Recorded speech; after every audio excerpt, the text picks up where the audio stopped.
Angin mendadak dingin atau suasana tiba-tiba menjadi sunyi, tempat favoritnya adalah hutan lebat, pohon tua, gua, tebing, dan pegunungan. Konon, ia tertarik pada bau darah, amarah, dan hawa nafsu terhadap perempuan.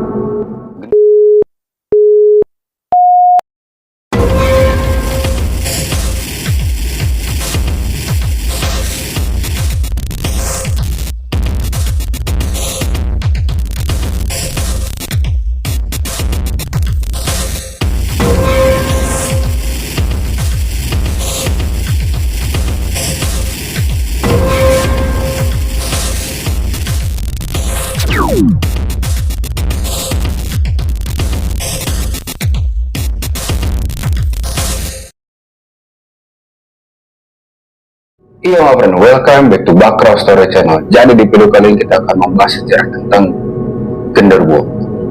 Kita tidak akan membahas hanya dari segi mistisnya saja, tapi kita juga akan membahas dari segi sosial, budaya, bahkan agama. Jadi tanpa berlama-lama lagi, kita akan langsung masuk ke videonya. Genderuwo atau Gandarawa dikenal sebagai makhluk gaib dalam kepercayaan masyarakat Jawa, Sunda, dan sekitarnya. Sosok ini digambarkan menyerupai manusia berbulu lebat, berkulit gelap, atau kemarahan, bermata tajam, dan bertaring. Dalam cerita rakyat Jawa, genderuwo dipercaya berasal dari roh manusia yang semasa hidupnya memiliki ilmu hitam dan amarah yang kuat. Ada pula kepercayaan bahwa genderuwo merupakan makhluk halus menunggu tempat-tempat tertentu, seperti hutan tua, pohon besar, gua, atau bangunan kosong. Genderuwo juga sering diceritakan usil untuk menakut-nakuti manusia, meniru suara, memindahkan barang. Namun, ia tidak selalu jahat. Dalam beberapa kisah, mereka juga bisa menjadi pelindung suatu wilayah gaib tertentu selama manusia tidak melanggar pantangan. Asal-usul penamaan genderuwo, diyakini nama genderuwo berasal dari kata Gandarawa dalam bahasa Sanskerta, yaitu makhluk setengah dewa dalam mitologi Hindu Buddha yang dikenal sebagai makhluk halus penghuni alam lain. Dalam akulturasi budaya Jawa, Gandarawa atau genderuwo maknanya bergeser dari makhluk surgawi menjadi sosok gaib liar yang menakutkan. Perubahan ini dipengaruhi oleh masuknya Islam ke Nusantara, adaptasi kepercayaan lokal, dan cerita lisan masyarakat yang turun-temurun. Dalam perspektif Islam di Nusantara, genderuwo sering disamakan dengan golongan jin yang menampakkan diri dalam wujud kasar. Oke, jadi kita sudah mendengar sejarah penamaan dari hantu genderuwo. Kita akan langsung masuk ke ciri-ciri. Wujud fisiknya bertubuh besar dan tinggi, menyerupai manusia raksasa. Seluruh tubuhnya ditumbuhi bulu lebat. Umumnya, tubuh genderuwo berwarna hitam atau berwarna kemerahan, memiliki taring dan kuku panjang, matanya besar, tajam, kadang berkilat di kegelapan. Bau tubuhnya sering digambarkan amis atau abut. Suara dan tanda kehadiran, mengeluarkan tawa berat dan menyeramkan, mampu meniru suara manusia, terutama suara perempuan yang kecil, suara langkah kaki yang besar, namun sering tak terlihat wujudnya. Angin mendadak dingin atau suasana tiba-tiba menjadi sunyi.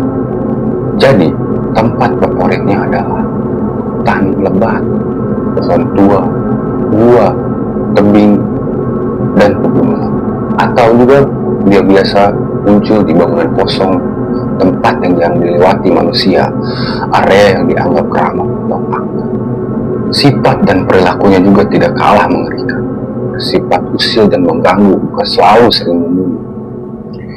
Sering menakuti manusia, menyembunyikan barang, membuat orang tersesat, dan menjadi sangat agresif jika wilayahnya diganggu.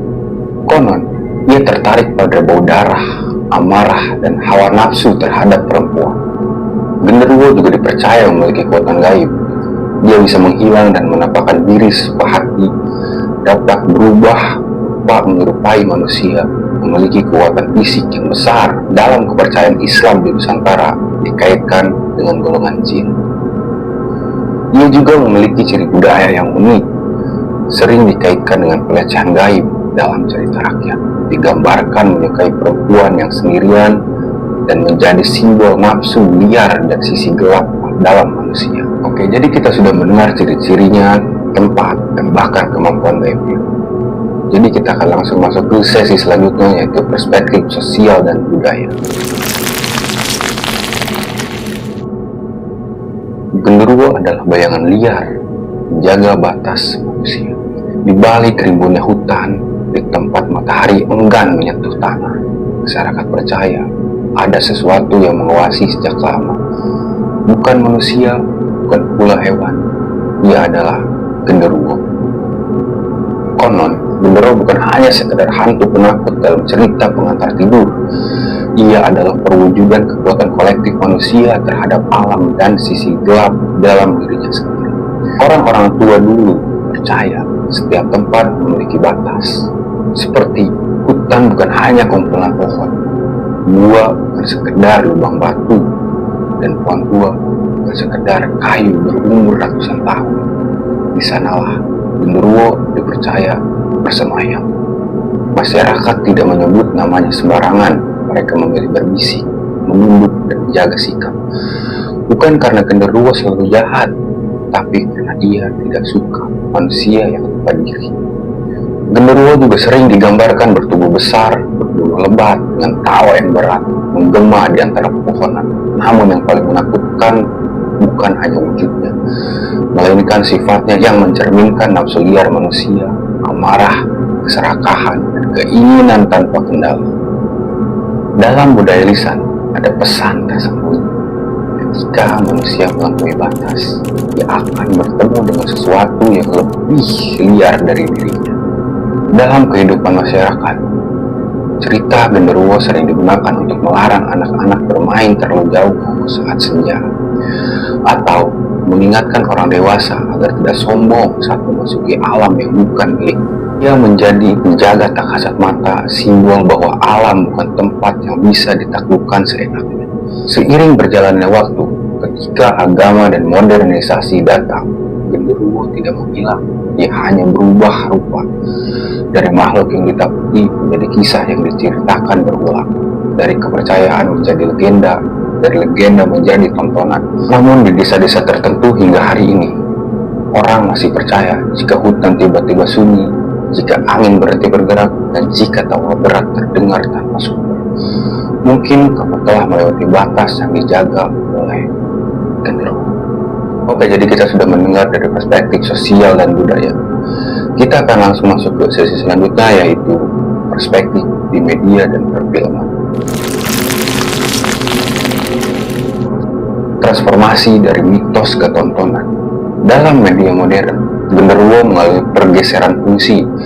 Jika dalam budaya lisan, ia dipercaya sebagai makhluk gaib penjaga wilayah dan simbol moral, maka dalam film dan media digital, genderuwo berubah menjadi objek visual horor. Media tidak lagi menekankan tentang kepercayaan, melainkan ketegangan, kejutan, sensasi rasa takut yang mencekam. Akibatnya, genderuwo lebih dikenal sebagai monster dalam film daripada simbol budaya. Representasi visual di dalam film. Dalam film horor Indonesia, genderuwo hampir selalu digambarkan bertubuh besar dan kekar, berbulu lebat, berwajah kasar, bertaring, dan matanya menyala. Gerakannya berat namun mengintimidasi. Visual ini dibuat agar mudah dikenali penonton, memberi efek takut instan, cocok dengan estetika horor modern. Dalam media, cenderung menempatkan genderuwo sebagai sosok jahat mutlak, ancaman fisik, pemicu konflik utama. Padahal, dalam cerita rakyat, genderuwo tidak selalu jahat, kadang hanya penjaga atau makhluk netral. Film memilih versi ekstrim karena lebih efektif secara dramatikal. Pengaruh dalam industri dan pasar. Media dan film bekerja dengan logika pasar. Penonton mencari sensasi karena horor visual belakang. Dalam cerita harus cepat dan menegangkan, karena sering digambarkan sebagai makhluk yang mengerikan. Akibatnya, nilai filosofis dan budaya menjadi terpangkas. Narasi dibuat sederhana, manusia putus monster, unsur moral dan simbolik menjadi latar belakang.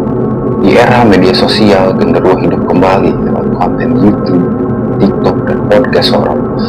Dikisahkan sebagai pengalaman pribadi, bukan hanya sekedar mitos.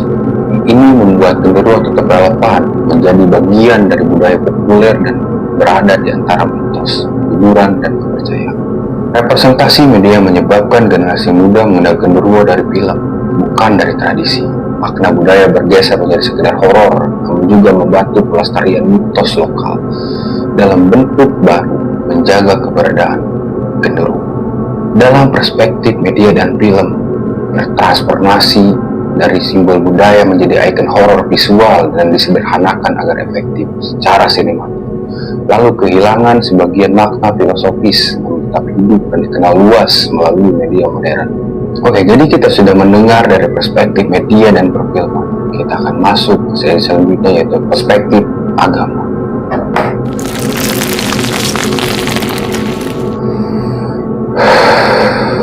Bersantai apa dikit. Oke, kita lanjut. Dalam ajaran Islam, tidak dikenal secara spesifik makhluk bernama genderuwo. Namun, konsep genderuwo dalam kepercayaan lokal sering dikaitkan dengan golongan jin. Dalam Islam, jin adalah makhluk gaib yang diciptakan dari api, hidup berdampingan dengan manusia, namun berbeda alam. Memiliki kehendak bebas, ada yang baik dan ada juga yang jahat. Genderuwo dalam pandangan Islam Nusantara umumnya dipahami sebagai jin yang menampakkan diri dalam wujud kasar atau jin yang cenderung mengganggu manusia. Jin yang mendiam di tempat sunyi seperti hutan, gua, dan bangunan kosong. Gangguan yang dikaitkan dengan genderuwo antara lain menakuti, menyakiti, dan menggoda wanita. Sejalan dengan sifatnya yang mengganggu manusia yang lalai, menakuti manusia, merasa takut dan hawa nafsu terhadap wanita dan keserakahan. Islam menekankan manusia tidak perlu takut terlalu berlebihan, melainkan berlindung kepada Allah melalui doa dan zikir. Dalam cerita yang beredar di dalam ajaran Hindu dan Buddha, ada juga makhluk yang sejenis dengan genderuwo. Dalam pengaruh Hindu-Buddha, genderuwo diyakini berakar dari istilah Gandharwa, makhluk halus atau makhluk setengah dewa penghuni alam lain. Tidak selalu jahat, dan dalam proses budaya lokal, Gandharwa mengalami perubahan makna dari makhluk spiritual menjadi makhluk yang liar, menyesuaikan dengan kepercayaan masyarakat setempat.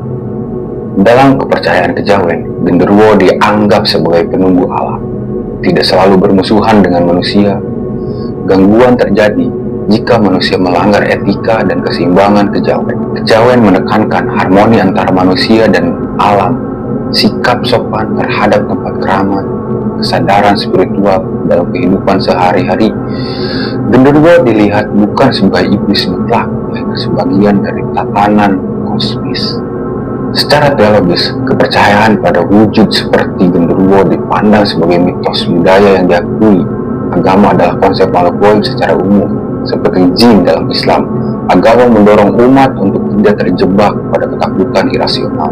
Agama memfokuskan manusia pada keimanan, akhlak, dan pelindungan spiritual melalui ibadah. Genderuwo bukan hanya sekedar sosok hantu menyeramkan dalam cerita horor, melainkan produk kolektif masyarakat Nusantara yang lahir dari pertemuan mitos, kepercayaan, agama, dan pengalaman sosial. Secara sejarah dan penamaan, genderuwo berakar dari istilah Gandharwa dalam tradisi Hindu-Buddha yang kemudian mengalami pergeseran makna melalui proses akulturasi budaya dan masuknya Islam. Dari makhluk spiritual, ia berubah menjadi sosok gaib liar yang dikenal sebagai folklore Jawa dan sekitarnya. Dalam perspektif sosial dan budaya, genderuwo berfungsi sebagai alat kontrol sosial, media pendidikan moral, simbol batas antara manusia dan alam. Ia juga mengajarkan etika, kehati-hatian, dan kesadaran bahwa manusia tidak hidup sendirian di dunia. Dari sisi ciri-ciri karakter, genderuwo digambarkan bertubuh besar, berbulu lebat, bersifat usil hingga berbahaya, dan sering mencerminkan sisi gelap manusia seperti nafsu, amarah, dan keserakahan. Dalam media dan film, genderuwo mengalami penyederhanaan menjadi ikon horor visual demi kebutuhan hiburan dan pasar. Makna filosofisnya banyak teredukasi, namun di sisi lain, media modern juga berperan menjaga keberadaan genderuwo agar tetap dikenal generasi baru. Sementara itu, dalam perspektif agama, khususnya agama Islam, Genderuwo tidak dikenal secara spesifik, melainkan dipahami sebagai bagian dari golongan jin. Agama mempertahankan kisah genderuwo sebagai ujian iman dan mengajarkan manusia untuk tidak larut dalam ketakutan, melainkan memperkuat spiritual dan akhlak. Dengan demikian, genderuwo adalah simbol budaya, bukan hanya sekedar hantu. Ia mencerminkan ketakutan, nilai moral, relasi manusia dan agama, serta dinamika budaya yang terus berubah mengikuti zaman. Genderuwo hidup bukan karena ia benar-benar terlihat, tetapi karena ceritanya terus diceritakan. Oke, jadi segitu aja yang bisa saya ceritakan tentang sejarah hantu genderuwo. Kita sudah membahas dari segi penamaan, sejarah, dari perspektif sosial, budaya, bahkan agama. Jadi kurang lebihnya mohon maaf, segitu aja. Tulis di kolom komentar hantu apa lagi yang akan kita bahas selanjutnya. See you in next video. Bye.